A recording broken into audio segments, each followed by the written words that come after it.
This is a second video. If you have not seen the first video, please do. The link is in the description below. To follow up from the previous video.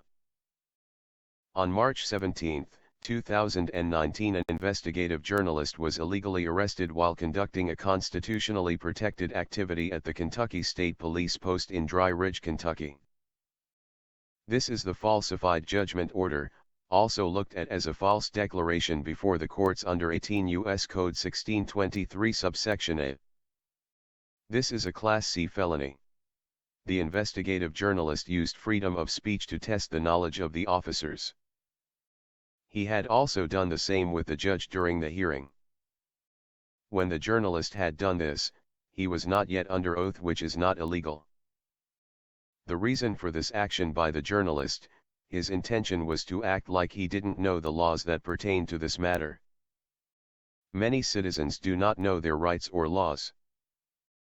So the journalist acted the same to audit the judge in his performance to see if the judge would uphold his code of conduct and handle the case properly. The judge failed. The judge had committed many misconducts and felony acts. I will narrate throughout this video to give you a better understanding of what is going on and point out the judge's falsifications of this document. Let's begin. The defendant came upon the Kentucky State Police Post in Dry Ridge. Once there, he stood in the outside lot and took videos and looked upon the entire lot. He tried to view restricted areas, but never went beyond the allowed areas.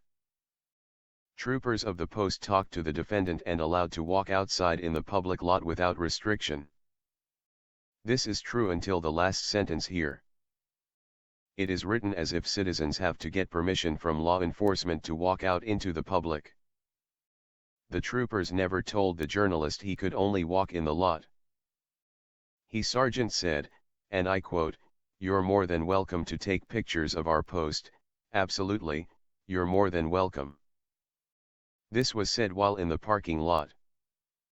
Since when is the public restricted, or when do the citizens need permission? This is not Nazi Germany or North Korea. This document is already starting off on the wrong foot. The next paragraph says, the defendant entered the police post itself and looked through all the public areas. He went up to the restricted areas and attempted to film these areas but did not go beyond the allowable area. During this time, the troopers attempted to determine the circumstances of the defendant's action. This is not true according to the evidence. The journalist informed the troopers many times in the video as to why he was there. Also, the restricted area spoken of here is the public lobby that was locked and you cannot trespass the eyes. The next paragraph says, initially the defendant told the police he was doing a story about the post. Later on, he advised he was part of a militia and was doing an audit. During all this, the troopers were very professional and did not harass the defendant. This is not true. The journalist never said he was doing a story on the post and the troopers did harass the journalist. The video proves it. The story was about police misconduct and brutality, also. The audit was to see if the troopers would respect the rights of citizens to conduct their First Amendment rights, freedom of the press, to record them in public while in the full capacity of their duties. The next paragraph says, the court, having viewed all the evidence and the testimony of the defendant and the police, finds the actions of the defendant profoundly disturbing. The defendant would not identify himself and he advised that he was intentionally trying to agitate police. The police asked the defendant to leave approximately 9 times before the arrest. This is not true. Police cannot be harassed, and if they did not want to be agitated, then perhaps the clowns should not approach the public and bark unlawful orders. Word of advice to the circus. Perhaps you should not walk up to the public when no crime is committed. That is not your job. For the statement from the judge saying, he advised that he was intentionally trying to agitate police. This was a lie and forged into this document. The journalist had filed a civil rule to have the charges dropped and to present new evidence to prove the trooper's misconduct and case law. The judge made it clear before the journalist could present factual evidence of his innocence that he was not going to change his decision. When the journalist informed the judge about this statement about agitating police, and the trooper committing perjury, the journalist got the judge to admit to forging the document. This is a Class D felony. When perjury is committed, the whole process is to be redone due to perjury can alter the outcome of a ruling. This was not granted to the journalist. The next paragraph says, "It is true that the police post is a place where the public does business. In certain situations, the police do have a right to restrict access to this area. Threats, emergencies, and security issues all would allow the police to protect the police post and restrict access by the public. Every government office in this nation has the same powers." This is not true. Government agencies and branches of government are not a business. It is a service owned by the people. Businesses make a profit, the government don't. Businesses sell, government don't. Businesses are privately owned but is open to the public, the government is not a private entity unless it is a non-public forum, such as restricted and/or unauthorized areas, and is owned by the public. The government does not own itself. Also, not all government offices have the same power. State and federal governments do not share the same power, the county does not have the same power as the state. Actually, they have very little power, which is limited authority. We the people have more power than the government because we the people own it. This is where the government fails to recognize. In the Kentucky Constitution in the Bill of Rights under Section 4 it reads, "All power is inherent in the people, and all free governments are founded on their authority and instituted for their peace, safety, happiness, and the protection of property. For the advancement of these ends, they have at all times an inalienable and indefeasible right to alter, reform or abolish their government in such manner as they may deem proper. The police qualified immunities do not protect tyrants breaking the law, and police do not make law. They are to enforce the law when a crime has been committed, and cannot put the law before rights such as in this case here. Also, police cannot restrict access to the public from the public unless it is a crime scene having been taped off or a crime committed by that citizen. There is no evidence that a crime was committed."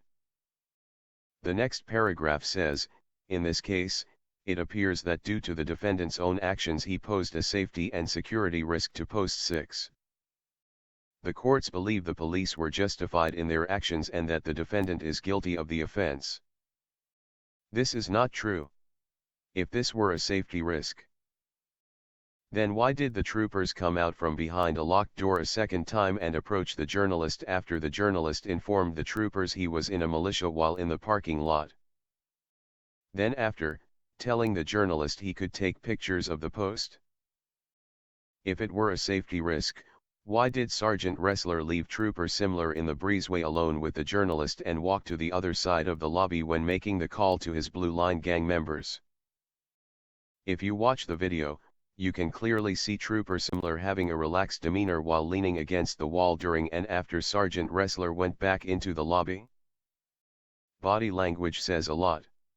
The only thing that was a risk was the camera the journalist was holding, because the police cannot conduct illegal acts when one is pointed at them. As I had said in the previous video, the police do not like accountability. That was the only risk. There was no safety and security risk, also no evidence to prove this was the case in the video. The journalist was illegally arrested and charged of the criminal trespass due to the journalist not giving his license to the troopers. The journalist was upholding his Fourth Amendment rights to be secure in his papers. In the video, you hear Sergeant Ressler say when asking the journalist for his license while making hand gestures, he said, and I quote, "Hey man, do you have your ID on you?" This is not asking for a name. Would sound pretty stupid to ask for a name by saying, "Hey man, do you have your name on you?" Also, when the sergeant asked for the journalist to ID again, he said, "And I could, I just want to make sure you are all right, man." If the journalist was all right in the parking lot, he would be all right in the breezeway of the post. That leaves on conclusion.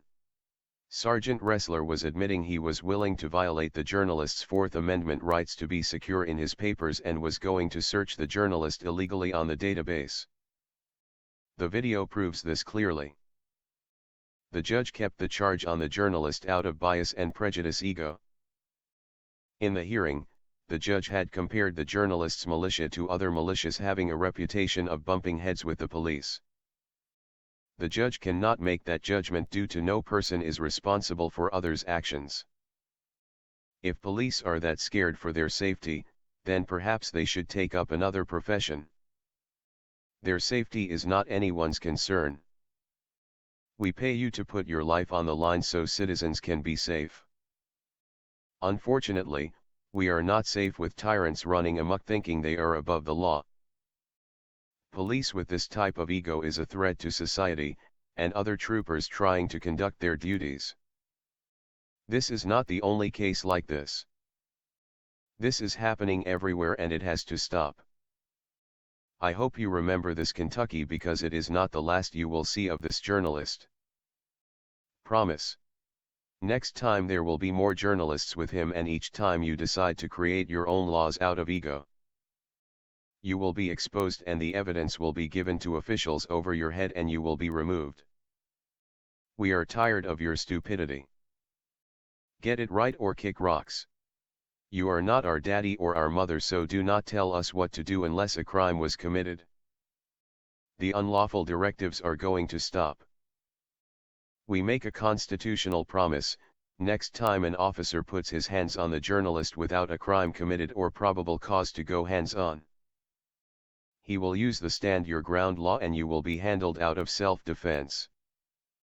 The next video will show more of oppressive authority, misconduct, and felony acts. Also, I will point out the conspiracy of the courts. That is a federal offense. This is brought to you by the AOG militia.